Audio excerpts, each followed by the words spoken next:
시작하겠습니다. 오늘은 요한계시록 69번째 시간입니다. 죽임을 당한 모든 자의 피가 발견되다. 하나님만을 온전히 경험. 계시록 18장 22절에서부터 24절까지 말씀입니다. 또 검은 곳 하는 자와 풍류하는 자와 퉁소 부는 자와 나팔 부는 자의 소리가 결코 내 안에서 들리지 아니하고 어떠한 세공업자든지 결코 다시 내 안에서 보이지 아니하고 또 맷돌 소리가 결코 다시 내 안에서 들리지 아니하고 등불 빛이 결코 다시 내 안에서 비치지 아니하고 신랑과 신부의 음성이 결코 다시 내 안에서 들리지 아니하리로다. 너의 상인들은 땅의 왕족들이라. 내 복술로 말미암아 만국이 미혹되었도다. 선지자들과 성도들과 및 땅 위에서 죽임을 당한 모든 자의 피가 그 성 중에서 발견되었느니라 하더라. 아멘. 그 전 시간 그리고 그 전전 시간에는 무엇에 대해서 말씀을 드렸냐면 땅의 상인들 그리고 뱃사람들을 통해서 큰 성 바벨론 선의 멸망이라고 하는 것이 이제 어떠한 의미가 있는지를 말씀을 드렸죠. 그리고 오늘 말씀에는 검은 곳 하는 자가 나오고 풍류하는 자가 나오고 퉁소 부는 자가 나오고 나팔 부는 자가 나오고 또 모든 세공업자, 맷돌 소리, 등불빛, 신랑과 신부의 음성 이런 것들로 지금 무엇을 말하고 싶은 걸까요? 이 모든 것들은 하나님의 일하심을 설명하고 있는 거죠. 그래서 어떠한 소리가 난다, 어떠한 것을 본다, 또 세공업자들 이러한 것들을 제가 계속 설명을 드리겠지만 결론적으로 이야기하면 이러한 모든 일들은 무엇을 이야기하고 있느냐면 하나님의 일하심을 설명하고 있는 거고 결국은 이러한 일들이 더 이상 일어나지 않는다라고 하는 것. 검은 곳 하는 자, 풍류하는 자, 퉁소 부는 자, 나팔 부는 자의 소리가 더 이상 들리지 않는다. 모든 세공업자가 보이지 않는다. 라고 하는 것은 하나님의 일하심이 끝났다라고 하는 거죠. 다시 말해서 무엇이 완전히 멸망했기 때문에 그런 거냐면 바벨론 성이라고 하는 것이. 그래서 21절에 보면은 바벨론 성이 다시 보이지 아니하더라. 그럼 우리 지금 이 모든 일들은 다 우리 안에서 일어나는 것들을 설명하고 바벨론 성이 보이지 않는다라고 하는 것은 바벨론 성이라고 하는 것은 결국은 우리의 겉사람을 설명하는 건데 우리의 겉사람이 더 이상 보이지 않는다라고 하는 것은 우리의 겉사람의 죽음을 이야기하는 거고 우리의 겉사람이 죽었기 때문에 하나님께서 더 이상 일하지 않는다라는 거죠. 그것을 무엇이라고 이야기하는 거냐면 하나님께서 쉬신다라고 이야기하는 거고 그것을 안식이라고 이야기하는 거예요. 그러니까 하나님께서 일곱째 날에는 일하지 마. 하나님께서 쉬셨어. 라고 하는 의미는 뭐냐면 하나님께서 우리 안에 들어오셔서 어떠한 일을 하시는 거냐면 우리의 겉사람을 죽이시는 일을 하시는 거죠. 다시 말해서 선악의 지식의 나무를 없애시는 일을 하는 거고 그러한 일들이 다 끝났기 때문에 다 맞춰졌기 때문에 무엇을 하시는 거냐면 하나님께서 휴식을 하시는 거고 안식하신다라고 표현하는 거예요. 하나님께서 일하시는 것이 끝났다. 왜냐하면 바벨론 성이 완전히 망했기 때문이라는 거죠. 그리고 거기에는 뭔만이 남게 되는 거냐면 죽임을 당한 모든 자의 피만이 발견된다라고 하는 거예요. 그것은 제가 이제 뒤에서 설명을 드릴 거고 그러면 차근차근 하나하나 한번 말씀을 살펴보도록 하겠습니다. 그러니까 검은 곳 하는 자, 풍류하는 자, 퉁소 부는 자, 나팔 부는 자 이러한 것들이 어떠한 의미가 있는지. 근데 이러한 단어들은 성경에서 한 번 아니면 두 번밖에 사용되지 않는 단어들이에요. 대부분 뭐냐면 요한계시록에서만 사용되어지는 부분들이죠. 그래서 검은 곳 하는 자, 풍류하는 자, 퉁소 부는 자, 나팔 부는 자, 어떠한 소리가 들린다라고 하는 건데 여기에서의 소리라고 하는 것은 결국은 무엇을 이야기하는 거냐면 내 안에서 나오는 말씀을 이야기하는 거죠. 지금 우리 안에서 나오는 말씀을 이런 식으로 표현하는 것 뿐이에요. 그 중에서 제가 하나를 이렇게 말씀을 드리자면, 퉁소 부는 자 이렇게 번역을 했는데, 아울레테스라는 단어를 쓰죠. 퉁소 부는 자, 또 피리 부는 자를 이야기할 때 이 단어를 쓰게 되는 건데, 이 단어도 신약 본문에서 두 번이 사용이 돼요. 그러니까 한 번은 마태복음 9장 23절에서 사용이 되고, 또 하나는 이 본문에서 나오는 단어죠. 그래서 마태복음 9장 23절에 보면 예수께서 그 관리의 집에 가사 피리 부는 자들과 떠드는 무리를 보시고, 여기에서 피리 부는 자들로 번역된 단어가 아울레테스라는 단어인 거예요. 이르시되 물러가라, 이 소녀가 죽은 것이 아니라 잔다 하시니 그들이 비웃더라. 무리를 보신 후에 예수께서 들어가사 소녀의 손을 잡으심에 일어나는지라. 여기에서 이 피리 부는 자들과 떠드는 무리가 의미하는 게 무엇일까요? 예수께서 그 관리의 집에 들어가셨는데, 이 관리라고 하는 단어가 아르콘이라고 하는 단어를 쓰는데, 아르콘이라고 하는 단어는 지배자라는 뜻이 있고 주인이라고 하는 뜻이 있어요. 그리고 아르코에서 온 단어인데, 아르코라는 단어는 지배하다, 다스리다, 시작하다. 다시 말해서 이 관리라고 하는 것은 지배하고 다스리는 건데, 그 관리의 집에 지금 누가 있는 거냐면 피리 부는 자들과 떠드는 무리들이 있다라는 거예요. 그럼 무엇이 나를 지배하고 다스리고 있느냐의 문제인 건데, 제가 앞에서도 말씀을 드렸던 것처럼 피리 분다라고 하는 거, 어떤 소리를 낸다라고 하는 것은 무엇가 내 안에 간직이 되어져 있느냐, 어떠한 말이, 어떠한 말씀이 내 안에 있느냐, 그러면 그 안에 있는 것에 의해서 우리는 지배를 받게 되고 다스림을 받게 된다라고 하는 거죠. 그러니까 그것을 성경은 무엇이라고 이야기하는 거냐면 영이라고 이야기를 해요. 그래서 영에는 두 종류밖에 없는 거예요. 거룩한 영이 존재하고, 그것을 이제 성령이라고 이야기하죠. 그리고 악한 영이라고 성경은 표현하고 있는데, 그 악한 영을 무엇이라고 이야기하는 거냐면 용이라고 이야기하는 거고, 사탄이라고 이야기하고, 마귀라고 이야기하는 거예요. 어떠한 영이 내 안에 간직이 되어져 있느냐, 그러면 그 영에 의해서 우리는 지배를 받을 수밖에 없다라는 거죠. 그것이 나를 다스리고 지배할 수밖에 없다라는 거예요. 그것을 지금 관리라고 하는 단어로 설명하고 싶은 거예요. 그래서 이 관리의 집에는 피리 부는 자들과 떠드는 무리들이 가득 채워져 있는 거고, 그러면 이 관리는 그것에 의해서 살아갈 수밖에 없는 거고, 그러면 그 상태를 지금 성경은 무엇이라고 이야기하는 거냐면 죽었다라고 이야기하는 거죠.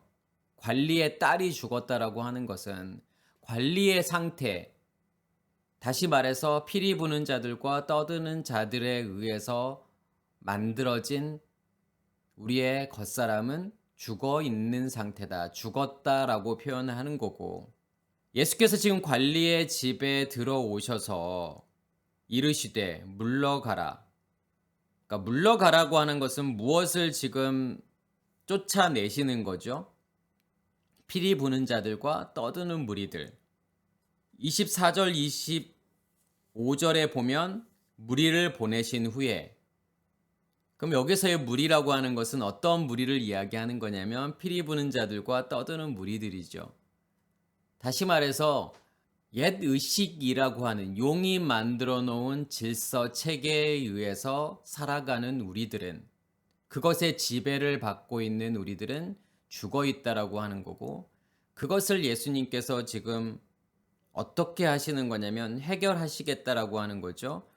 그래서 무엇이라고 말씀을 하시는 거냐면 이 소녀가 죽은 것이 아니라 잔다 하시니 그들이 비웃더라.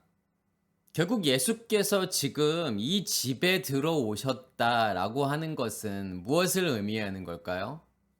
그러니까 무엇을 설명하고 싶은 거냐면 예수라고 하는 존재, 다시 말해서 하나님이라고 하는 존재가 내 안에 들어오시겠다라는 거죠. 그러니까 무엇을 통해서 들어오시는 거냐면 십자가의 죽음이라고 하는 것과 부활이라고 하는 걸 통해서 내 안에 무엇이 간직이 되는 거냐면 생명이 간직이 되는 거죠.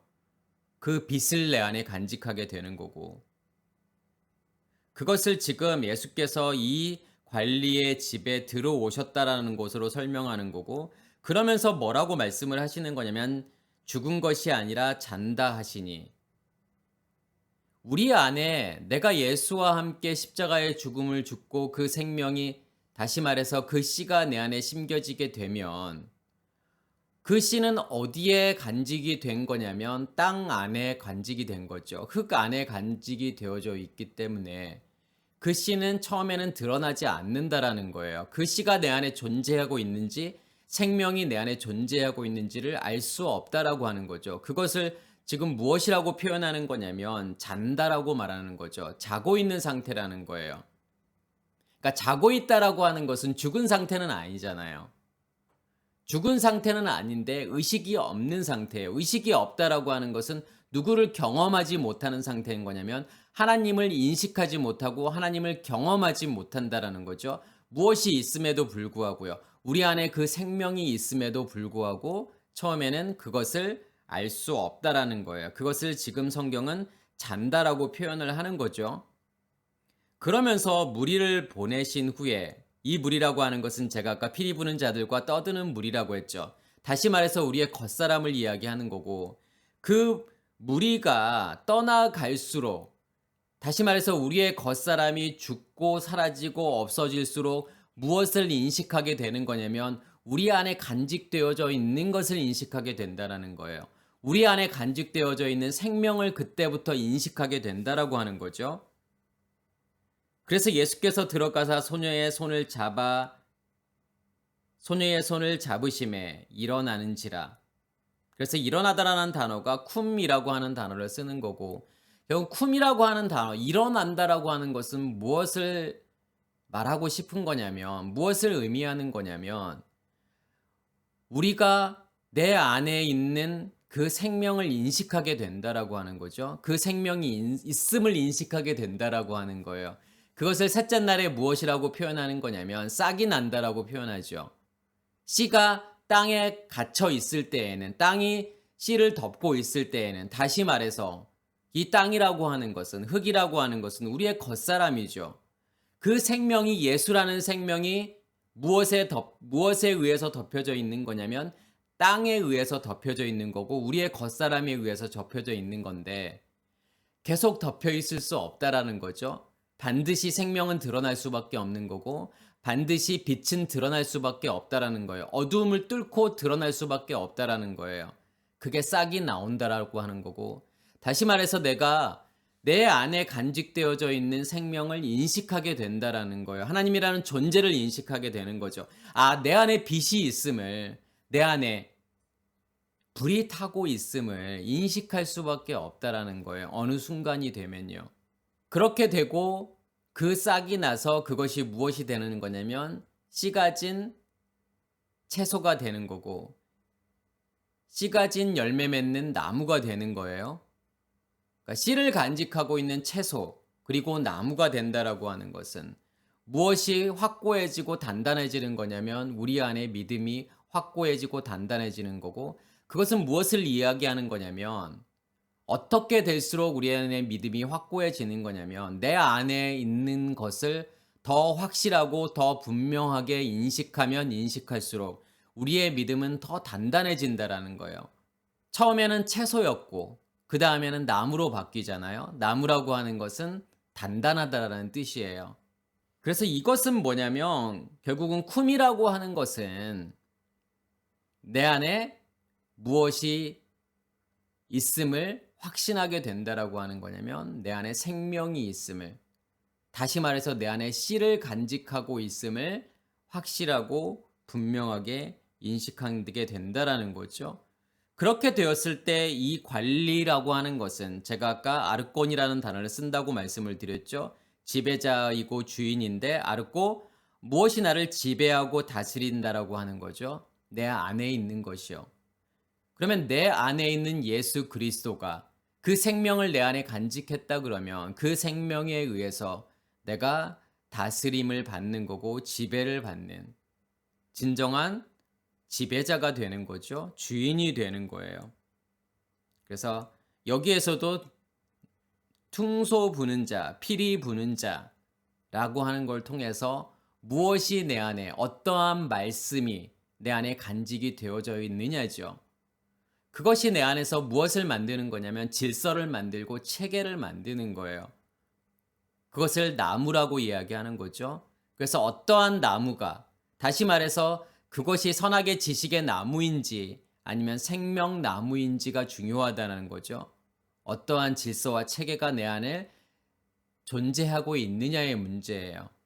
그래서 여기에서 피 부는 자, 결국은 내 안에서 관리가 되었다라고 하는 것은, 지배자 주인이 되었다라고 하는 것은 모든 것이 다 없어졌다라고 하는 거죠. 피리 부는 자들이, 떠드는 무리들이 다 없어졌다라는 거고, 그 말은 무엇을 이야기하는 거냐면 하나님의 일하심이 다 끝났다라고 하는 것을 설명하고 싶은 거예요.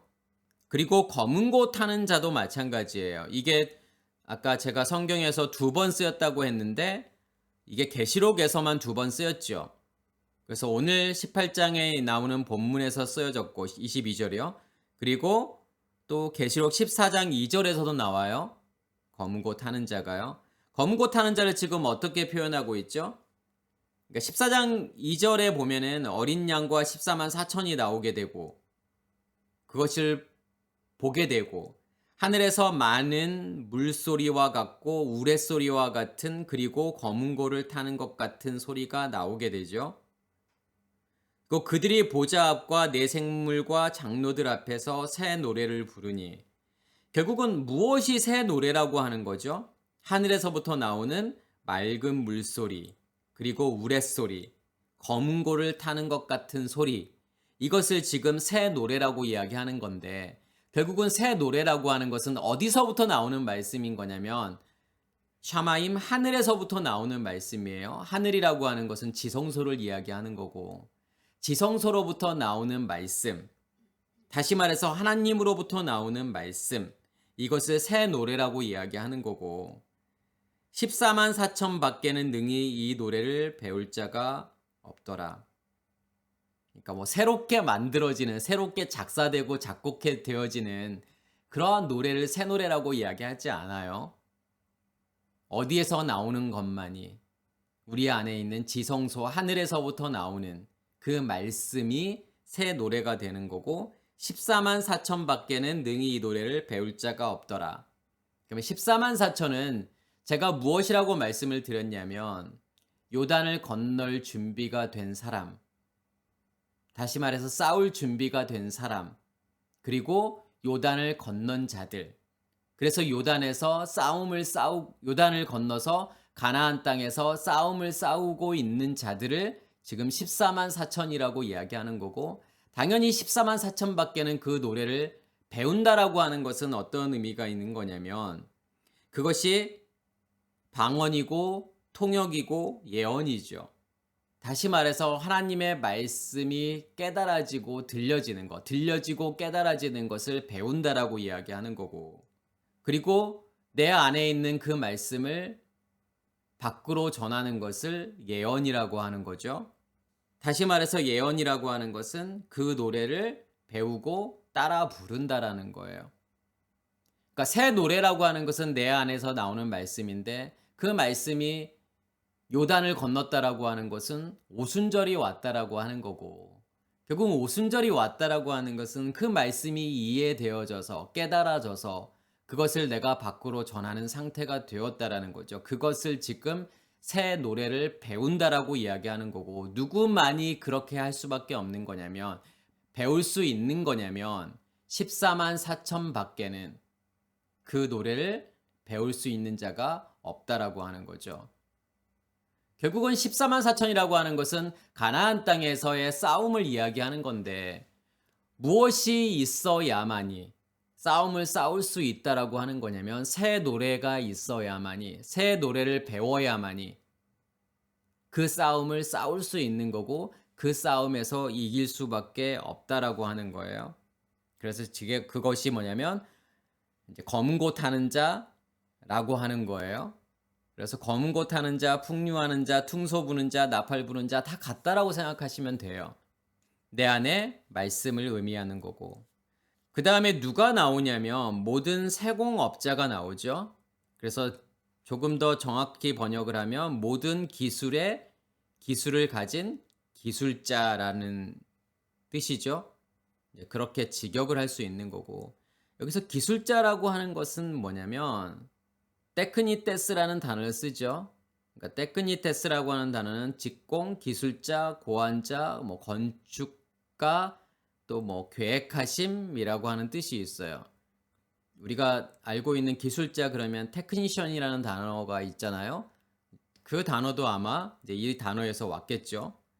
그래서 틱도라는 단어에서 온 건데 이 틱도라고 하는 단어는 나타 해산하다라는 뜻이에요. 결국은 모든 세공업자라고 하는 것은 무엇을 만들어내는 걸까요? 아까 제가 띡도라고 하는 단어가 낳다 해산하다라고 하는 거죠. 무엇을 낳는 거고 무엇을 해산하는 거예요. 우리 안에 생명을 낳는 거고 그 생명이 자라나는 것을 무엇이라고 이야기하는 거냐면 자라나게 만드는 것을 지금 세공업자라고 표현하는 거죠.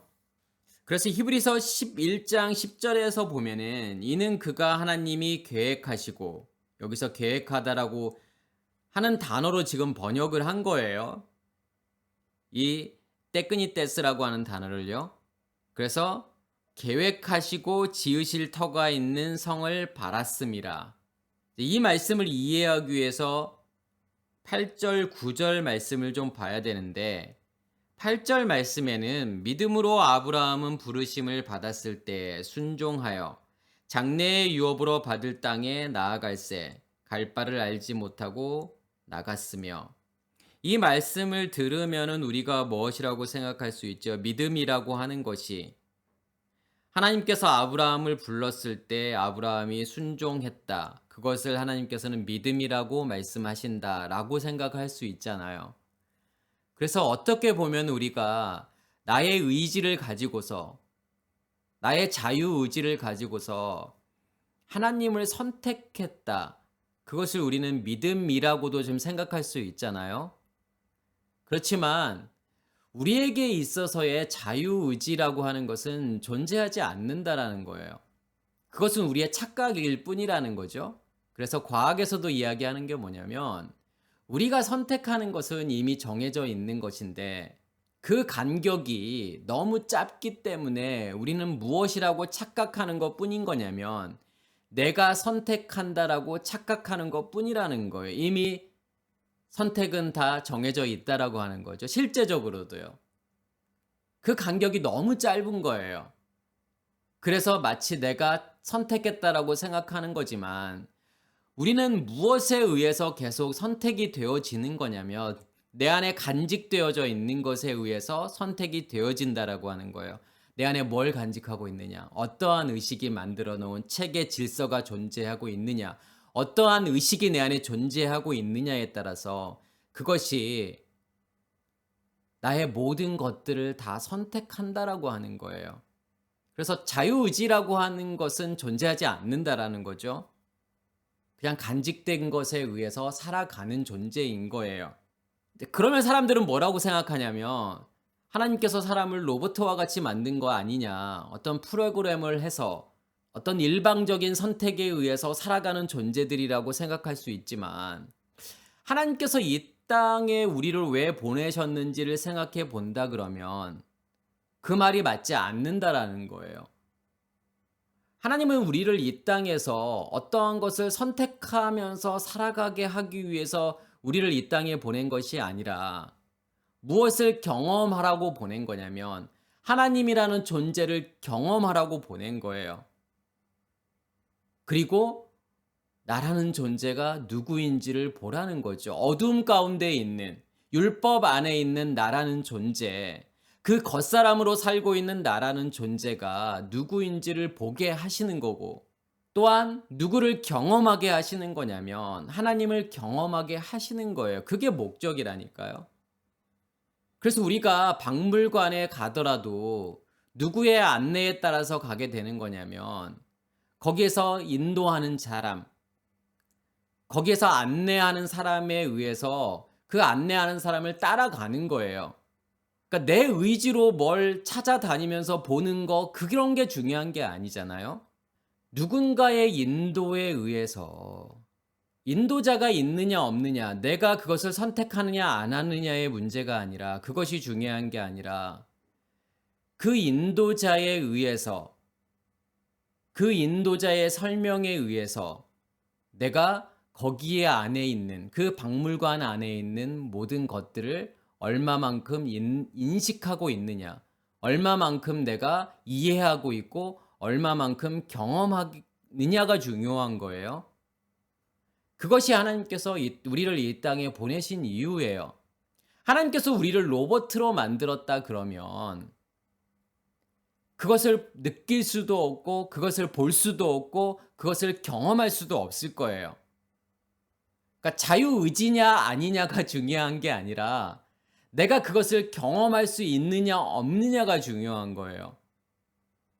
우리의 겉사람을 내가 경험할 수 있느냐 없느냐, 하나님이라는 존재를 내가 경험할 수 있느냐 없느냐가 중요한 거예요. 자유의지가 있지 않더라도 하나님의 인도하심에 의해서 얼마든지 우리가 하나님이라는 존재를 인식하고 경험할 수 있다는 사실이죠. 그게 중요한 거예요. 제가 왜 이 말씀을 드리는 거냐면 믿음이라고 하는 것은 우리의 선택이 아니라고 하는 거예요. 그러니까 내가 자유의지를 가지고서 하나님을 선택하는 것을 성경은 믿음이라고 하는 것이 아니라 무엇을 성경은 믿음이라고 하는 거냐면 하나님 자신을 믿음이라고 이야기하는 거예요. 그러면 내 안에 하나님이 존재한다라고 하는 것은, 내 안에 예수 그리스도가 존재한다라고 하는 것은 그 자체가 믿음이 되어서 나를 이끌고 간다라고 하는 거죠. 마치 박물관에서 거기 안에 안내하는 사람이 우리를 끌고 다니면서 거기 안에 있는 것들을 다 설명해주고 다 보여주는 것처럼 하나님께서 그 안내자가 되어서, 다시 말해서 그 믿음으로 존재함으로 인해서 그 믿음으로 보여주신다라고 하는 거예요. 모든 것을 경험하고 인식하게 만든다라는 거예요. 어둠이라고 하는 것이 무엇인지, 그리고 하나님이라는 존재가 무엇인지를 분명하고 선명하게 보여준다라고 하는 거죠. 그래서 믿음의 주체라고 하는 것은 내가 아니라는 거예요. 내가 믿는 게 아니라는 거예요. 하나님 자신이 믿음이 되어서 우리 안에 오시는 거예요. 그게 십자가라고 하는 거예요. 십자가의 죽음이라고 하는 걸 통해서 무엇이 내 안에 심겨지게 되는 거냐면 생명이 심겨지게 되는 거고, 그것을 빛이라고 이야기하는 거고, 그것을 믿음이라고 이야기하는 거예요. 첫째 날의 빛과 둘째 날의 말씀이죠. 궁창이에요. 기름이잖아요.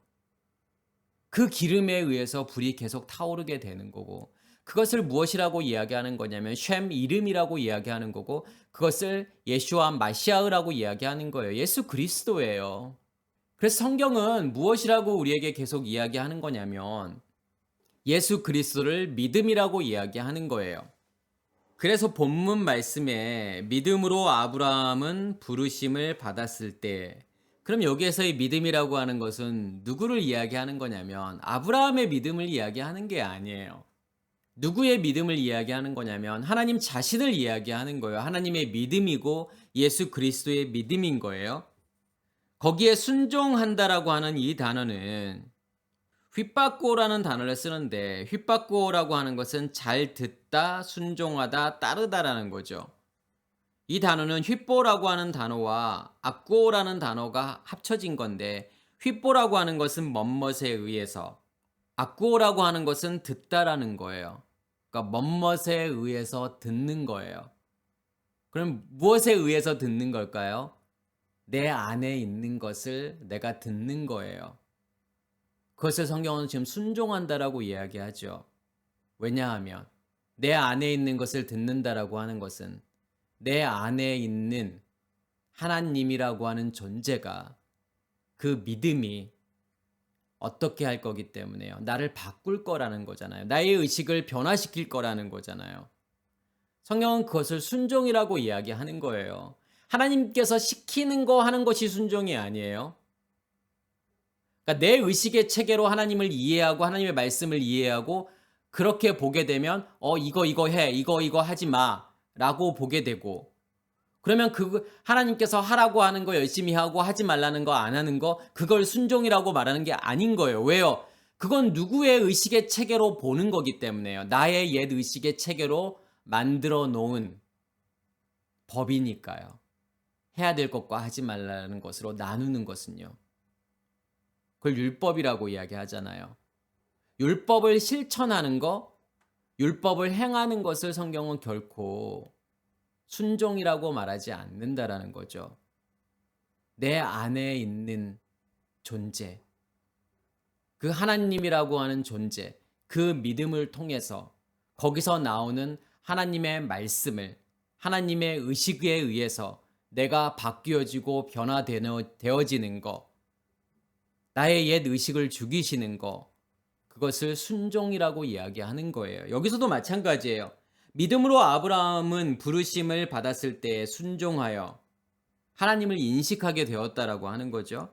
장래의 유업으로 받을 땅에 나아갈새 갈 바를 알지 못하고 나아갔으며 믿음으로 그가 이방의 땅에 있는 것 같은 약속의 땅에 거류하여 동일한 약속을 유업으로 함께 받은 이삭 및 야곱과 더불어 장막에 거하였으니 이삭과 야곱이라고 하는 걸 통해서 무엇을 설명하고 싶은 거냐면 그것이 믿음이라고 설명하고 싶은 거예요. 왜냐하면 이삭이라고 하는 것은 아들인 거고 아들이라고 하는 것은 무엇을 간직한 거냐면 셈 이름을 간직한 거고 다시 말해서 첫째 날과 둘째 날이 우리 안에 시작이 된 거고 우리 안에 무엇이 일어났다라고 하는 거냐면 부활이 일어났다라고 하는 거예요. 그 생명을 가지고 있는 그것을 지금 이삭이라고 이야기하는 거고 야곱이라고 하는 것은요. 그것의 확장이라고 생각하시면 돼요. 셋째 날에 씨 가진 열매가 만들어지고 그 씨 가진 열매를 넷째 날에 광명체들이라고 이야기하는 거고 그 상태가 되었을 때 그것을 14만 4천이라고 이야기하는 거고 그것을 지금 야곱이라고 이야기하는 거예요. 그럼 이삭과 야곱이라고 하는 걸 통해서 우리 안에 믿음이 만들어지고 그 믿음이 확장되어져 갔다라고 하는 거죠. 그러면서 히브리서 11장 10절 말씀을 하시는 거예요. 이는 그가 하나님이 계획하시고 그러면 계획하다라고 하는 것은 제가 아까 나타라고 말씀을 드렸죠. 나타 해산하다. 그럼 무엇을 이야기하는 거냐면 이삭을 이야기하는 거잖아요. 생명을 아들을 간직한 상태. 그게 계획하시고라고 지금 번역을 한 거고 지으시다라고 하는 것은 이 단어는 데미우르고스라는 단어를 쓰죠. 그러니까 데미우르고스라고 하는 것은 뭐냐면 데모스라고 하는 단어, 백성이라는 뜻이죠. 그리고 에르곤이라고 하는 단어의 합성어예요. 다시 말하면 백성의 행위라고 하는 거고 그럼 여기에서의 백성이라고 하는 것은 무엇을 이야기하는 거냐면 말씀을 이야기하는 거고 그 행위라고 하는 것은요. 말씀의 확장을 이야기하는 거예요. 결국은 계획하시고 지으신다라고 하는 것은 뭐냐면 계획은 어떠한 계획을 이야기하는 거죠? 내 안에 아들이 만들어지는 계획, 이삭을 이야기하는 거고 그 이삭의 확장이라고 하는 것을 야곱을 통해서 설명하는 건데 그것을 지금 지으시다라고 이야기하는 거예요. 그 지으실 터라고 하는 것은 뭐냐면 테멜리오스라는 단어를 쓰는 건데 이 테멜리오스라고 하는 단어는 기초라는 뜻이 있고 쌓아둔 것, 저축해둔 것. 그러니까 무엇이 쌓여져 있고 지금 저축해둔 거냐면 이삭과 야곱이라고 하는 다시 말해서 그 믿음이라고 하는 하나님이라는 존재가 내 안에서 확장되어져 가서 쌓아두고 저축해두고 만들어진 그 터를 이야기하는 거예요. 그 터가 있는 성. 그것을 지금 이르 성이라고 이야기하는 거고 그것을 바랐습니다. 결국은 무엇이 나를 그렇게 이끌고 간다라고 하는 거냐면 믿음이 나를 그렇게 만든다라고 하는 건데 믿음의 주체라고 하는 것은 결국은 하나님 자신이라는 거고 그것을 무엇을 통해서 설명하는 거냐면 이삭과 야곱을 통해서 설명하는 거죠. 결국은 하나님의 믿음이 그가 계획하시고 지으실 터가 있는 성을 만드실 거라는 거죠. 그것을 계속 바라게 한다라는 거예요. 무엇이 있으면요. 믿음이 존재하고 있으면요. 그래서 믿음이 있으면 반드시 따라오는 게 뭐냐면 소망이라고 하는 거죠. 왜냐하면 믿음이라고 하는 것은 하나님이라는 존재고 그러면 하나님이라는 존재는 내 안에서 일을 하실 거고 어떠한 일을 하실 거냐면 내 안에서 자기 자신을 확장해 가시는 우리의 의식을 변화시키고 바꾸게 하시는 그러한 일을 하실 거라는 거잖아요. 그럼 뭘 소망하게 돼요? 그것의 완성을 소망하게 만들잖아요. 나의 겉사람이 완전히 죽고 하나님의 의식으로 살아가는 그것을 소망하게 되죠. 그러면 그것이 이루어지는 것을 무엇이라고 이야기하는 거냐면 사랑이라고 이야기하는 거예요. 하나님의 온전한 드러나심. 그것을 사랑이라고 이야기하는 거죠. 그래서 믿음, 소망, 사랑. 이게 우리 안에 존재할 수밖에 없다라는 거예요. 모든 세공업자들이 그래서 결코 다시 내 안에서 보이지 아니하고 다시 말해서 세공업자가 의미하는 것은 하나님의 일하심인 거고 더 이상 하나님의 일하심이라고 하는 것이 필요가 없다라고 하는 거죠. 왜요? 무엇이 죽었기 때문에요. 믿음, 소망, 사랑이라고 하는 것에 의해서 우리의 겉사람이 다 죽었기 때문에요. 큰 성 바벨론이 완전히 망했기 때문에요. 맷돌 소리가 들리지 않는다라고 표현하는 거고 이것도 마찬가지죠. 그러니까 맷돌이라고 하는 것은 아랫맷돌이 있고 윗맷돌이 있는 건데 아랫맷돌이 의미하는 것은 그리스도를 이야기하는 거고 윗맷돌이 의미하는 것은 예수를 이야기하는 거죠. 다시 말해서 아랫맷돌이라고 하는 것은 말씀을 의미하는 거고 기름을 의미하는 거죠. 윗맷돌이라고 하는 것은요. 빛을 의미하는 거고 불을 의미하는 거예요. 그러면 무엇에 의해서 불은 계속 타오르게 되는 거냐면 말씀에 의해서요. 기름에 의해서 불은 계속 타오르는 거고 그럼 무엇이 일하게 되는 거냐면 불이 일하게 되는 거잖아요. 불이 일한다라고 하는 것은 무엇을 태우는 거냐면 우리의 겉사람을 태우는 거죠. 우리의 옛 의식을 태우는 거고 그게 아랫맷돌은 움직이지 않고 윗맷돌이 계속 돌아가서 일해서 무엇을 부시는 거죠? 곡물을 부수는 거잖아요. 다시 말해서 우리의 겉사람을 부셔뜨리겠다라고 하는 거죠. 그게 맷돌이 의미하는 거고 맷돌 소리가 들리지 않는다라고 하는 것도 하나님께서 일하시지 않는다라는 거죠. 왜요? 그 일이 다 맞춰졌기 때문에요. 등불 빛도 마찬가지예요. 같은 의미라고 보시면 돼요. 맷돌 소리 나요. 왜냐하면 등불이라고 하는 것도 기름 부음이 계속 임하게 되고 불은 계속 타올라서 뭘 보게 하시는 거냐면 우리의 겉사람을 보게 하시는 거고 우리의 겉사람을 태우게 하시는 거죠. 그 등불 빛도 다시 내 안에서 비치지 아니하고 신랑과 신부의 음성 소리도 결코 다시 내 안에서 들리지 아니하리로다. 여기서 신랑과 신부를 통해서 말하고 싶은 것도 같은 의미라고 보시면 돼요. 그래서 맷돌 소리, 등불빛, 신랑과 신부의 음성 이것도 자카르와 네케바의 연합으로 보시면 되죠. 여섯째 날에요. 그래서 그 아담의 완성이 되었기 때문에 여섯째 날 자카르와 네케바의 연합인 아담이 만들어졌기 때문에 그것을 무엇이라고 이야기하는 거냐면 샤바트라고 이야기하는 거고 그것을 안식이라고 하는 거기 때문에 안식일에 하나님께서 일하시지 않는 것과 같은 의미라고 생각하시면 되겠죠. 너의 상인들은 땅의 왕족들이라 내 복술로 말미암아 만국이 미혹되었도다. 우리의 겉사람을 이야기하는 거고 너의 상인들 땅의 왕족들이라 왕족들이라는 단어가 메기스탄이라는 단어를 쓰는데 이 메기스탄이라고 하는 단어는 큰 사람, 높은 사람을 이야기하는 거고 이 단어는 메가스에서 온 단어예요. 메가스라고 하는 것은 제가 여러 번 설명을 드렸죠. 큰, 위대한, 높은, 부유한, 풍부한 뜻이 있어요. 그래서 이 메가스는 계시록 13장에 나오죠. 바다짐승을 설명할 때 용이 그 바다짐승에게 뭘 주게 되냐면 메가스를 주게 되잖아요.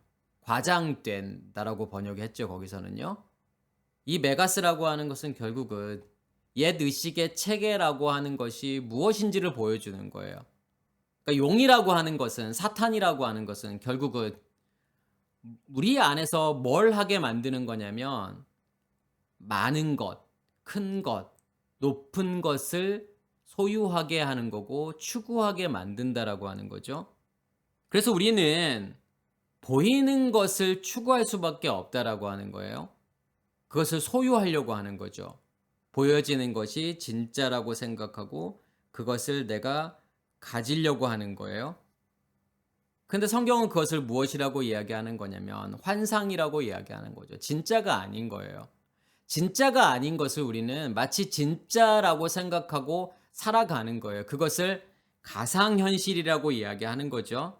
그러니까 옛 의식이 만들어 놓은, 옛 의식의 체계, 다시 말해서 용이 만들어 놓은 가상현실에서 살게 된다라고 하는 거고, 그 가상현실을 우리는 무엇이라고 믿게 되는 거냐면 실제하는 세계라고 믿게 되는 거예요. 내가 가지고 있는 것, 내가 소유하고 있는 것은 실제하고 있는 거야. 누구까지도요? 하나님까지도요. 실제하지 않는 하나님을 가상현실 속에서 실제하는 것처럼 만들고 만들어 놓고 살 수 있다라는 거죠. 그것을 우상이라고 이야기하는 거예요. 그래서 가상현실 속에서 우리가 가장 원하고 추구하고 바라는 그것, 결국은 그것을 만들기 위해서 누가 필요한 거냐면 신이라는 존재도 필요한 거고 하나님이라는 존재가 필요한 거예요. 그게 무엇일까요? 천국이라고 하는 거죠. 내가 가상현실이라는 그 속에서 가장 원하고 바라고 추구하는 그것, 그것을 얻으려는 게 목적인 거예요. 그걸 얻기 위해서 하나님도 필요한 거예요. 그래서 이스라엘 백성들이 뭐라고 말하죠? 모세가 없을 때 아론에게요. 우리를 인도할 신, 엘로힘을 만들라고 하는 거잖아요. 하나님을 만들라는 거예요. 그 하나님이 누가 됐던 상관없는 거예요. 그들에게는요. 우리를 인도하고 우리에게 복을 주고 우리를 잘 살게 만들 그 신이라면 누가 돼도 상관없다라는 거잖아요. 우리도요. 나에게 천국을 줄 수 있는 존재라고 한다면 그 신이 누가 됐던 상관이 없다라는 거죠. 가상현실 속에서 내가 만들어 놓은 하나님, 그 하나님을 통해서 바라고 소망하는 천국, 이 모든 것은 실제하지 않는다라는 거죠. 우리에게 말하고 싶은 것은 뭐냐면 그것은 실제하지 않는 거야.